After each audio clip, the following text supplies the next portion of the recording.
교회 2.0 목회자 수련회가 있었습니다. 기도해 주시고 또 도와주셔서 잘 됐습니다. 한 70여 분 정도가 참여를 했고요. 전국 방방곡곡에서 오셨더라고요. 제주도에서까지 오셨어요.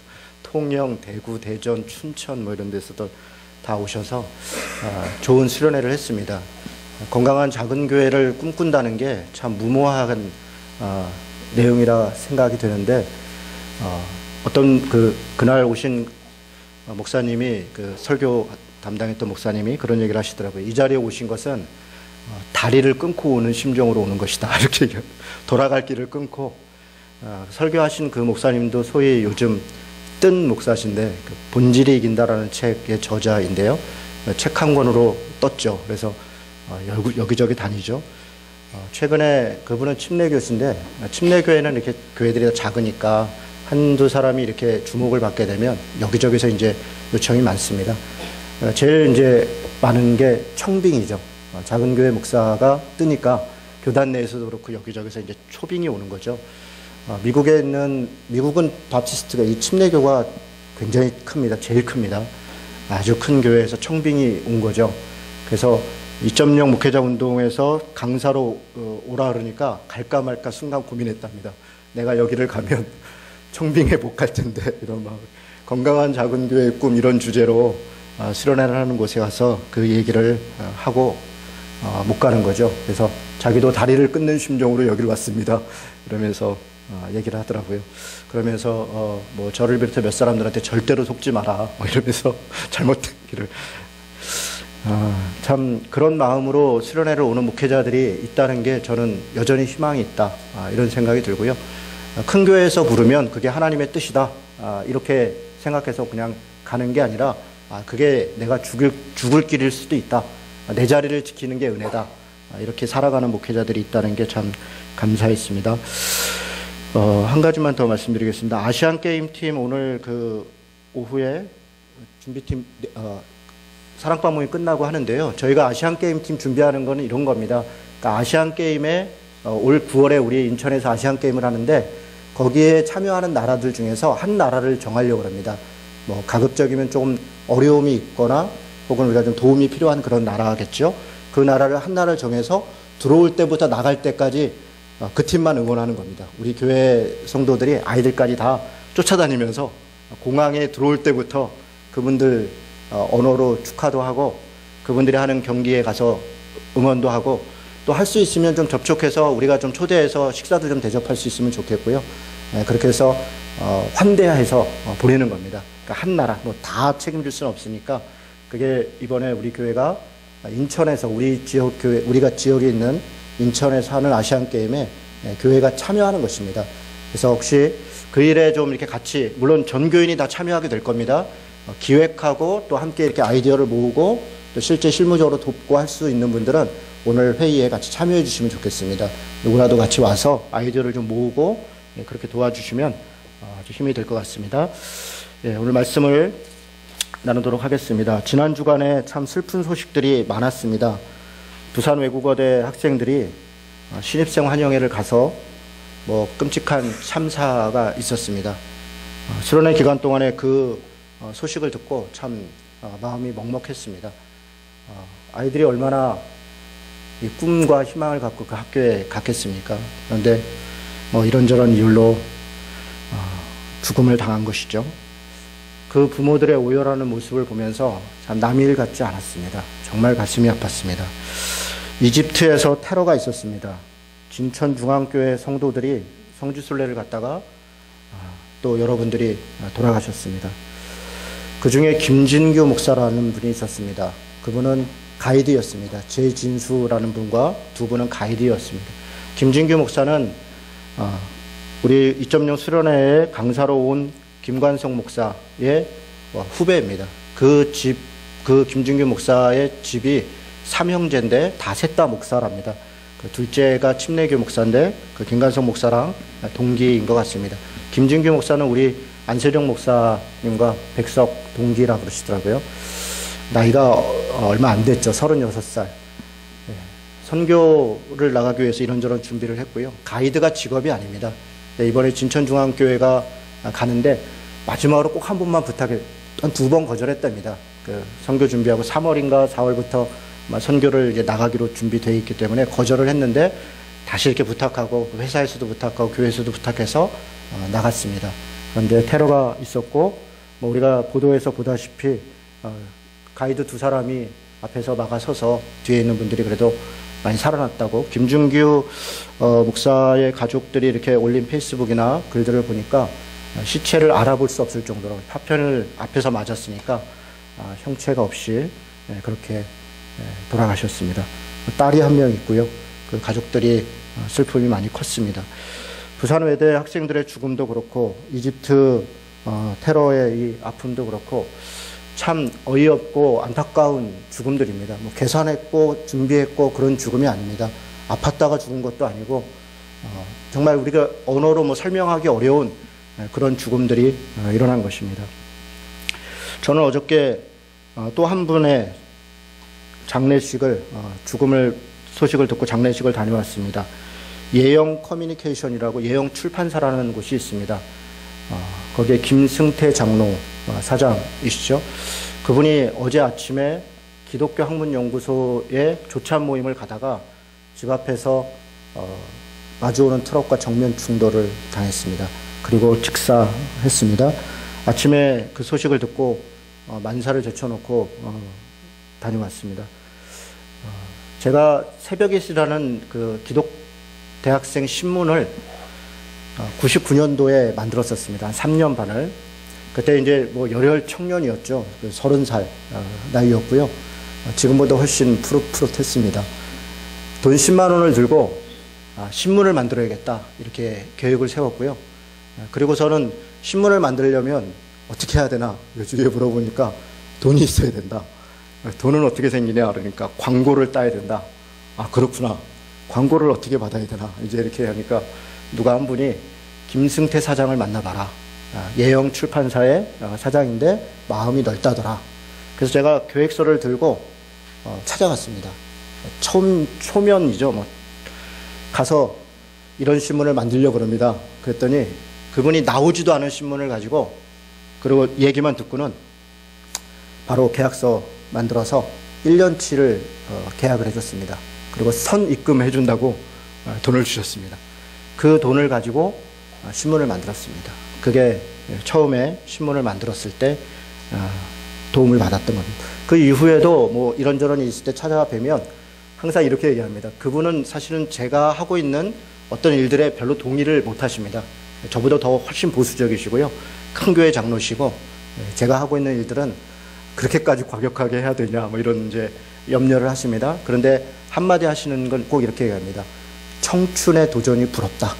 늘 저한테 그래서 이진호 형제 보면 청춘의 도전이 부럽다. 그러면서 자기가 동의되지 않음에도 불구하고 조건 없이 도와줬습니다. 그래서 제가 참 은혜를 많이 받았던 저한테만 그랬던 게 아닙니다. 여러 사람들에게 그런 일들을 했었던 좋은 분이십니다. 나이가 장로님 그러니까 큰 교회 장로다니까 많을 것 같은데 아니요. 58세. 굉장히 한참 때 나이입니다. 더 안타까운 것은 작년에 딸이 백혈병으로 죽었습니다. 그것을 잊지 못하고 계속 추모하는 글들을 썼고 결국은 이런저런 걸 모아서 추모하는 책을 지난달에 다 썼다고 이제는 내가 다 잊고 내게 주어진 일을 하겠노라고 그래서 저도 거기다 댓글을 달았습니다. 장로님 참 애쓰셨습니다. 그런데 교통사고로 하루아침에 돌아가신 것입니다. 지난 주간에 저는 여러 죽음의 이야기를 들으면서 오늘 전해드릴 말씀들을 생각해 봤습니다. 오늘 사도신경에서 같이 나누려고 하는 것은 거기로부터 살아있는 자와 죽은 자를 심판하러 오신다는 것입니다. 누가 오신다는 겁니까? 예수 그리스도께서 오신다는 겁니다. 하나님께서 부활하셨고 승천하셨다는 말씀을 드렸습니다. 예수님이 승천하셨다는 것은 여전히 하나님 우편에서 우리를 통치하시고 우리를 다스리신다는 것입니다. 하나님의 주권이 역사하고 있다는 것입니다. 바로 거기로부터 살아있는 자와 죽은 자를 심판하러 오신다. 주님의 재림과 심판에 대해서 이야기하고 있습니다. 그럼 무엇이 종말일까요? 무엇이? 저는 세 가지를 생각해 보려고 합니다. 첫 번째는 오늘입니다. 오늘. 오늘이 사실은 종말입니다. 그게 무슨 얘기입니까? 오늘은 오늘밖에 없다는 것입니다. 오늘은 오늘밖에 없습니다. 그래서 오늘 우리는 날마다 종말을 살아가고 있는 존재들입니다. 오늘은 또다시 오지 않습니다. 누군가에게 오늘은 최후의 날일 수 있고 누군가에게 오늘은 절망의 날일 수도 있습니다. 이런 이야기가 있습니다. 어제는 역사다. 히스토리라는 거죠. 어제는 역사다. 내일은 비밀이다. 미스테리라는 말입니다. 그리고 오늘은 선물이다. 오늘은 하나님께서 우리에게 주신 선물입니다. 어제의 역사를 부여잡고, 물론 역사는 의미가 있는 것입니다. 그리고 우리는 역사 속에서 오늘을 맞이합니다. 그러나 그 역사는 지나간 것입니다. 그리고 우리는 새로운 것이 된 것입니다. 미래는 우리 앞에 오지 않았습니다. 내일은 우리가 어떤 일이 있을지 사실 우리 아무도 모릅니다. 김승태 장로만이 아니라 우리도 오늘 이 걸음을 나가면서 하나님께서 부르시면 가는 것입니다. 누가 먼저 갈지 아무도 모르는 것입니다. 제가 바라기는 재작년에 우리 김영일 형제를 보내면서 저는 우리 같이 장례를 하면서 우리 집사님 장로님께 그랬어요. 제가 목회하는 동안에 먼저 가시면 안 됩니다. 장례를 못 하겠더라고요. 이게 그냥 냉정하게 이렇게 서서 해야 되는데 못 하겠더라고요. 그래서 제가 있는 동안에는 먼저 가시면 안 된다고. 그러니까 가족들은 하겠어요. 우리 성도들의 가족들은 제가 가서 장례를 집례할 수 있겠는데 같이 신앙생활하던 분을 못 하겠더라고요. 누구도 장담할 수 없습니다. 그러나 제가 먼저 갔으면 좋겠습니다. 정말로요. 오늘은 우리에게 주신 마지막 날입니다. 종말을 멀게, 물론 저도 그 말씀을 드리겠지만 우리가 오늘 하루하루가 하나님께서 내게 주신 마지막 날이다. 어제 주님께서 부활하셨고 어제 주님께서 죽으셨고 오늘 주님이 부활하셨고 내일 주님이 오신다. 그런 마음으로 사는 것, 그것이 우리 그리스도인들의 삶입니다. 오늘 우리가 읽은 본문은 이렇게 얘기합니다. 한 번 죽는 것은 사람에게 정하신 것이다. 그렇습니다. 누구도 한 번 죽는 것을 피할 수 없습니다. 두 번째 종말은 사람의 죽음입니다. 가는 순서는 다르지만 분명한 것은 누구나 다 죽는다는 것입니다. 신천지의 이만희 씨가 자기가 죽지 않는다, 영생불사한다. 요즘은 조금 내용을 바꿨더라고요. 그랬던 수많은 사람들이 있었습니다. 죽지 않는다는 사람들. 아무도 죽지 않은 사람은 없습니다. 누구나 다 죽습니다. 문제는 뭡니까? 죽음으로 끝나는 것이 아니라는 것입니다. 한 번 죽는 것은 사람에게 정한 것이고 그 후에는 심판이 있다. 이렇게 얘기합니다. 심판이 있다. 어떤 사람에게 이 심판은 절망과 죽음의 소식일 수 있습니다. 그러나 믿는 자들에게 이 심판은 승리와 기쁨과 감사의 날입니다. 심판은 판결을 얘기하는 것입니다. 보복의 날, 보복하겠다는 것만 이야기하는 것이 아닙니다. 누군가에게 그날은 보복의 날이지만 누군가에겐 그날은 신원의 날입니다. 신원이라는 말이 뭡니까? 보복해주는 날. 고통과 아픔과 눈물이 힘이 없고 돈이 없고 빽이 없고 그리고 용기가 없어서 그냥 때리면 맞고 발로 차면 채이고 미루면 밀려 살았지만 그러나 하나님께서 그 눈물과 고통을 잊지 않으시고 반드시 보복해 준다는 것입니다. 그것이 심판의 날입니다. 한 번 죽는 것은 모두에게 당연한 있는 것입니다. 그리고 심판이 있습니다. 여러분, 심판을 물론 죽어서 받는 심판도 있으나 저는 최근에 이 땅 가운데 하나님께서 급하시니까 저는 제가 신앙생활하면서 불의한 자들을 직결해서 심판하는 걸 사실 그렇게 많이 못 봤습니다. 왜냐하면 불의한 자들이 대체로 돈도 있고 힘도 있으니까 잘 되더라고요. 그리고 죽을 때까지 그냥 잘 가는, 대체로 그렇더라고요. 그런데 최근에 저는 좀 놀라운 일들을 많이 봅니다. 하나님께서 심판을 하시는 거예요. 살아있는 동안에. 조윤기 목사 관련돼서 여러분들이 아마 이렇게 보도를 통해서 이번에 재판 결과를 보셨을 줄 압니다. 조윤기 목사의 그 대표 변호사는 김승규 장로입니다. 김승규 변호사입니다. 전직 대법원장이고요. 국가정보원장을 했습니다. 실세 중에 실세합니다. 그 사돈이 누구냐면 현직 대법원장인 누구시더라? 그쵸? 양승태? 예, 그 대법원장이 현재 사돈입니다. 로고스 법무법인이라는데 기독교의 아주 돈 많은 변호사들이 모여서 만든 법무법인입니다. 거기에 대표 변호사입니다. 그런 분이 대표 변호를 했습니다. 지난주에 제가 여의도 순복음교회 장로님들과 만나서 선고를 앞두고 이런저런 대책 회의를 했습니다. 그 장로님들 얘기가 조영기 목사가 아주 들떠 있다는 거예요. 왜? 무죄 판결이 날 거라고 확신한다. 최근에 기업인들에 대한 판결이 거의 솜방망이로 나고 있습니다. 그래서 농담처럼 이렇게 들어갈 때는 컬링처럼 살짝 들어갔다가 나올 때는 루즈라 그러나요? 그냥 샥 나온다고. 그런 지금 판결들이 벌어지고 있다. 그래서 분위기가 자기 쪽이 유리하다. 그리고 김승규 변호사가 아주 이만저만한 실력 있는 사람이 아니라 그런데도 그렇게 확신하면서도 뭐랬냐면 홍재철 한기총 회장 취임식에서 홍재철 회장이 서로 주거니 받거니 하면서 목사들 지금 가입교단 목사들 다 서명해서 탄원서를 내겠다. 그렇게 큰 소리를 쳤습니다. 그 자리에 김무성 의원, 김기현 의원 그리고 홍재철 목사의 교회에 다닌다는 원희룡이 아니라 원혜영 의원이 참여해서 이런저런 덕담을 하고 우리 국회의원들도 탄원서를 내겠다. 그게 제 판결 이틀 전인가 3일 전입니다. 그러니 분위기가 이거는 무죄 판결이다. 아주 확신을 해서 들떠 있었다 그럽니다. 그러고도 혹시 해서 1억 원짜리 변호사를 한 명 더 붙였답니다. 한 주 전에. 참 믿음도 없죠. 기도한다는 분이 그 많은 변호사만 해도 7, 8명입니다. 지금. 그런데도 그런저런 힘을 다 동원하는데도 또 1억 원짜리를 붙여서 무죄 판결 날 것이다. 그렇게 기대했는데 놀라운 결과가 났습니다.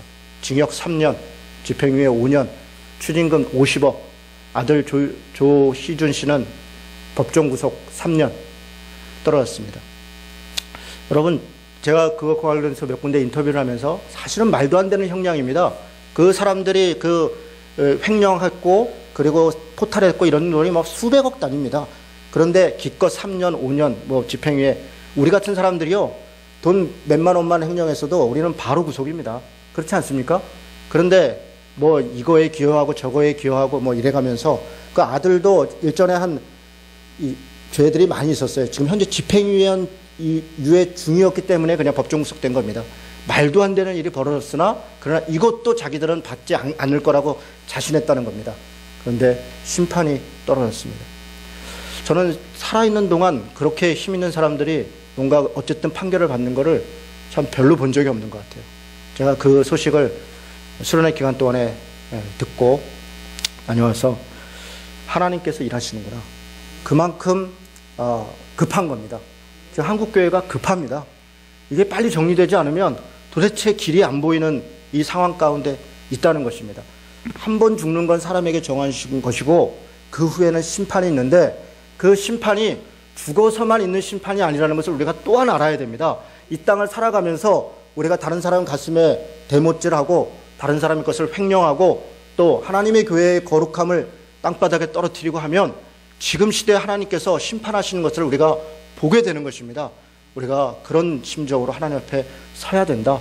그 심판을 우리가 받는 존재라는 것을 우리가 잊지 않아야겠습니다. 세 번째 종말은 뭡니까? 그것은 재림입니다. 우리는 오늘이 우리에게 종말이고 우리의 죽음이 종말이지만 진짜 궁극적인 종말은 예수님께서 재림하실 때입니다. 많은 사람들이 재림과 심판을 얘기하면 이렇게 얘기합니다. 하나님은 사랑의 하나님이신데 선하시고 인자하시고 자비로우시고 그 노하기를 더디하심이 끝이 없는 분인데 어떻게 심판이 있을 수가 있느냐, 어떻게 지옥이 있을 수 있느냐, 사랑이 이기는 것이고 이렇게 이야기합니다. 물론 그렇습니다. 하나님은 끝없이 참으시고 노하기를 더디하십니다. 그러나 그럼에도 불구하고 하나님의 정의는 살아있습니다. 그것이 사랑입니다. 어떤 사람에게는 용서하는 것이 사랑이지만 어떤 사람에게는 분명한 잘못에 대해서 잘못을 치리하는 것이 그로 인해서 고통받은 사람들에게는 그것이 사랑이라는 것입니다. 이 사람에게는 무조건 용서하는 게 사랑일지 모르지만 어떤 사람에게는 그 무조건 용서받는 것이 그 사람에게는 고통이고 오히려 부정일 수 있다는 것입니다. 하나님은 사랑이십니다. 바로 그렇기 때문에 정의이십니다. 많은 사람들이 하나님의 사랑이기 때문에 그렇다 이렇게 얘기합니다. 그러나요, 재림과 심판에 대해서 성경에서 수도 없이 이야기를 합니다. 여러분, 예를 들어서 세례 이런 것은요, 성경에 7구절 정도밖에 나오지 않습니다. 세례와 관련된 건요. 그리고 성만찬 얼마나 중요합니까? 성경에서 다 찾아봐도요, 아마 4개, 5개를 넘지 않는 것 같아요. 그 정도밖에 없습니다. 그런데 우리가 그 말씀 반드시 이루어야 된다 그러고 지금도 기념하고 지금도 행하고 있지 않습니까? 여러분, 재림에 대해서는 몇 번 이야기하시지 않습니까? 300회를 언급합니다. 300회. 신약 성경에서만 300회입니다. 구약에 한 3-4번 있는 것은 그거 빼고도 한 300회입니다. 여러분, 재림이 분명히 일어난다는 거 아닙니까? 우리가 성경을 믿는 사람들인데 하나님의 재림을 믿지 않는다면 성경을 부인하는 것입니다. 우리는 하나님 예수 그리스도께서 이 땅 가운데 하나님이 성육신에서 오신 것을 믿을 뿐 아니라 주님께서 재림하실 것이다. 그래서 심판하실 것이다. 라고 하는 것을 믿는 자들이라는 겁니다. 그것을 믿는 것이 기독교이고 그것을 믿는 믿음이, 우리 믿음의 고백이 바로 하나님에 대한 믿음의 고백입니다. 총독 벨릭스라는 사람이 있었습니다. 사도행전에 나옵니다. 로마에 잡혀가기 전에 벨릭스라고 하는 총독이 사도 바울을 신문을 합니다. 이런저런 이야기를 합니다. 그런데 하다 보니까 사도 바울이 뭔가 범상치 않은 인물인 거예요. 그래서 자기 부인과 함께 사도 바울에게 이야기를, 너 전하는 게 뭐냐? 그리고 이렇게 이야기를 듣습니다. 그랬더니 사도 바울이 그에게 뭐라고 전하냐면 이렇게 얘기합니다. 의와 절제와 장차 오는 심판에 대하여 이야기하니, 이렇게 되어 있습니다. 그러니까 사도 바울이 복음에 대해서 예수님이 당신을 사랑하셨습니다. 당신을 위해서 죽으셨습니다. 그가 십자가를 지셨습니다. 이렇게 소위 얘기하면, 그래서 당신이 그를 믿기만 하면 구원받습니다. 지금까지 잘못한 건 아무것도 아닙니다.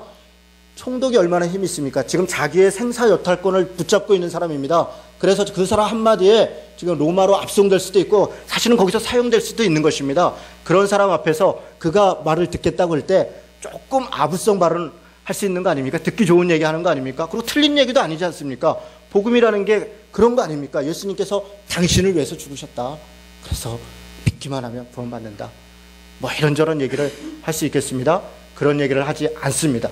복음을 전했다 이렇게 얘기합니다. 그런데 내용이 뭐냐? 의와 절제와 장차 오실 심판에 대하여 이야기했다. 의는 뭡니까? 정의를 얘기한 겁니다. 무엇이 정의로운 것인가? 절제에 대하여 믿는 자가 어떻게 절제하고 검소하고 양보하고 배려하고 살아야 되는가에 대해서 이야기하는 겁니다. 그리고 심판에 대해 주님의 재림이 있고 반드시 심판이 있다라고 하는 것을 이야기하는 거예요. 그 이야기를 듣고 벨릭스가 두려워 떨었다 이렇게 얘기했습니다. 하나님의 복음은 사랑도 있고 은혜도 있고 우리에게 기쁨도 감사도 있으나 복음의 또 한 모습은 두려워 떠는 것입니다. 하나님 앞에 우리에게 심판이 있다는 것을 우리가 알아야 되는 것입니다. 여러분, 이것을 우리가 망각하고 살아갑니다. 아무도 우리에게 아무런 행위를 하지 않을 것처럼 살아갑니다. 내게 있는 돈과 내가 있는 권력이 자자손손 내려갈 거라 생각합니다. 부모로서의 최대의 의무는 내가 돈을 많이 벌어서 내 자식에게 남부럽지 않게 살도록 남겨주는 것이라고 생각합니다. 정말 그럴까요? 그렇지 않습니다. 우리 기독교인들에게 있어서 그런 것은 중요한 것이 아닙니다. 우리에게 심판이 있다는 것을 우리가 알아야 합니다. 요한계시록을 보겠습니다. 요한계시록 20장입니다.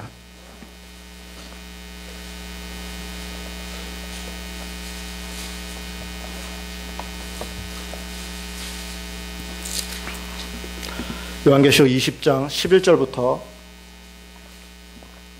15절 말씀까지 우리 다 같이 한 목소리로 읽도록 하겠습니다. 같이 읽습니다.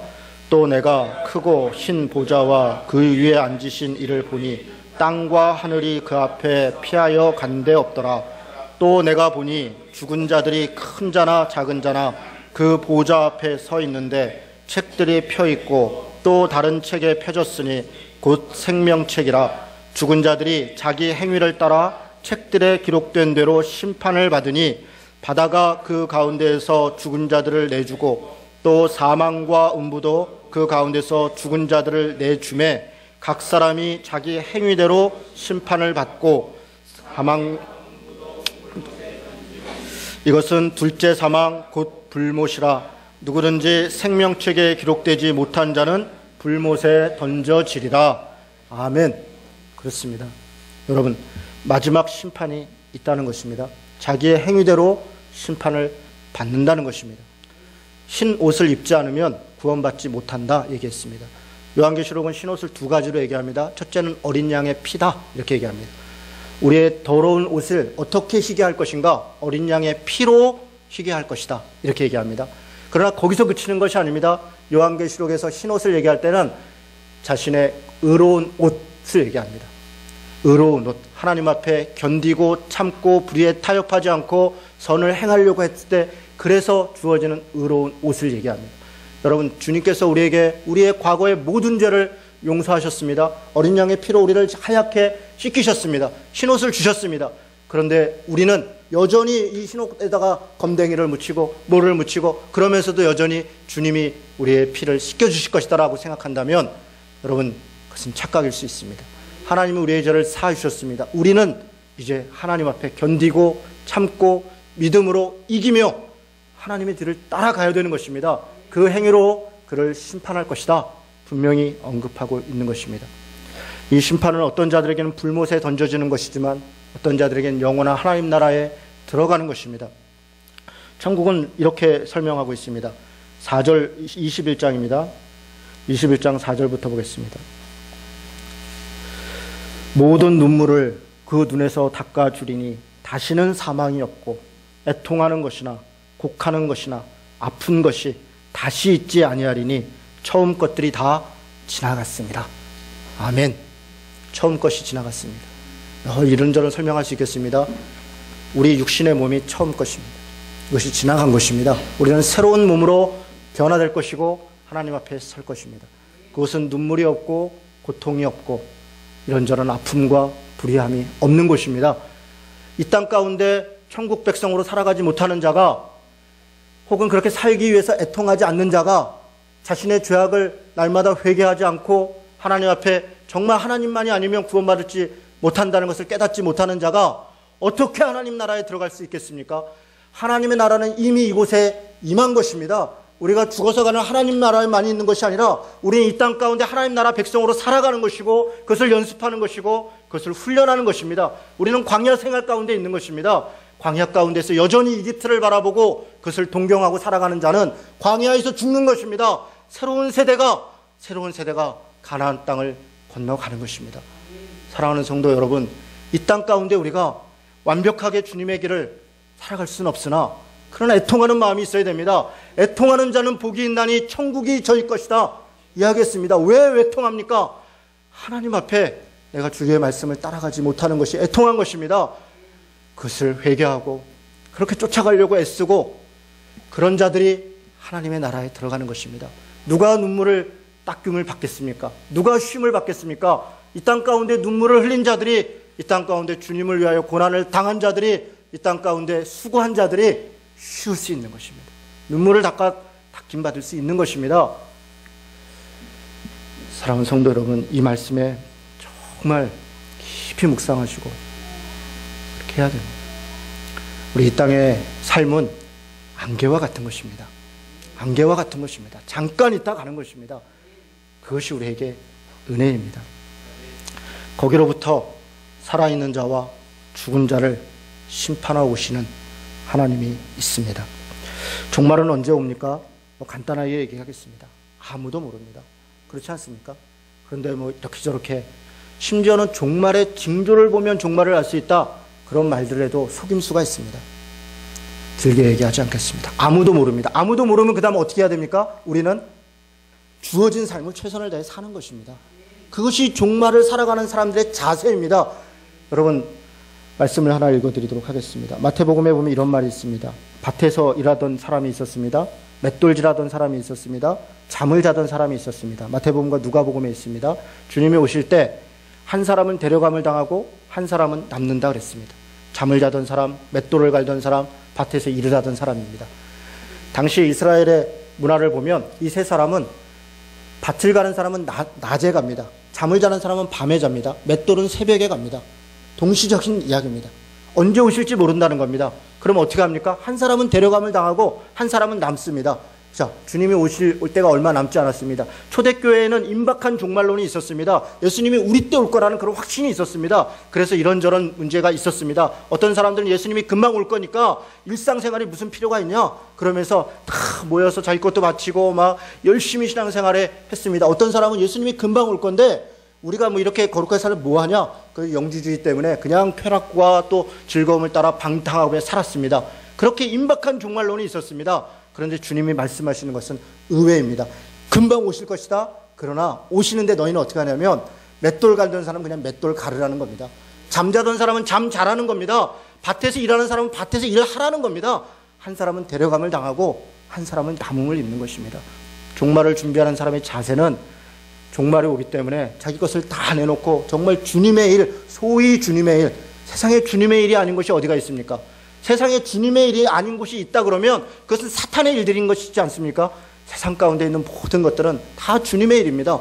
우리는 주님의 일만, 소위 주님의 일, 교회 안에서 하는 이 소위 주님의 일에만 내 인생을 다 드리고 내 돈을 다 드리고 내 삶을 다 드리고 그렇게 기다려야 된다고 생각하는 그 어리석음에 빠져서 수많은 사람들이 지금도 시한부 종말론에 빠져 일로 갔다가 절로 갔다 그렇게 인생을 허비하고 있습니다. 아니요, 그렇지 않습니다. 우리는 분명히 심판이 있고 종말이 있고 재림이 있다 믿습니다. 그러나 그 자세는 어떤 것입니까? 내게 주어진 삶의 자리에서 최선을 다해 사는 것입니다. 내게 주어진 그 자리가 바로 땅끝입니다. 그것이 나에게 맡겨진 일입니다. 그 일을 열심히 하는 겁니다. 식당에서 국밥을 나눕니까? 이 일이 주님의 일입니다. 여러분, 집에서 청소를 합니까? 그 일이 주님의 일입니다. 그렇습니다. 우리가 정말 하찮아 보이는 아무것도 아닌 것 같은 그런 일들이 사실은 주님의 일입니다. 여러분, 우리가 주님의 일을 하고 있다. 그래서 성경이 얘기하는 겁니다. 종들아, 이 상전이 있고 종이 같이 일하는 사람들 얘기합니다. 상전을 대할 때 죽게 하듯 해라. 상전들은 종을 대할 때 죽게 하듯 해라. 그래서 자기에게 주어진 일을 죽게 하듯 사람에게 대하고 죽게 하듯 그 일을 감당하라는 것입니다. 그것이 우리에게 주어진 사명입니다. 말씀을 마치겠습니다. 많은 죽음의 이야기를 드렸습니다. 제가 다 설명도 안 되고 저도 사실 다 이해가 안 됩니다. 그 장로님이 왜 그렇게 돌아가셨을까? 뭐 이해가 안 됩니다. 이집트에 가 있던 분들은 뭐 이런저런 이야기가 있지만 이해가 안 됩니다. 부산외대 학생들은 뭐 무슨 잘못이 있어서 그 중에 예수 믿는 사람만 골라서 살아났겠습니까? 예수 믿는 사람들도 그래서 안타깝게 죽은 것입니다. 죽음이 슬프고 안타깝고 눈물 납니다. 그러나 한 번 죽는 것은 사람에게 정한 것이다.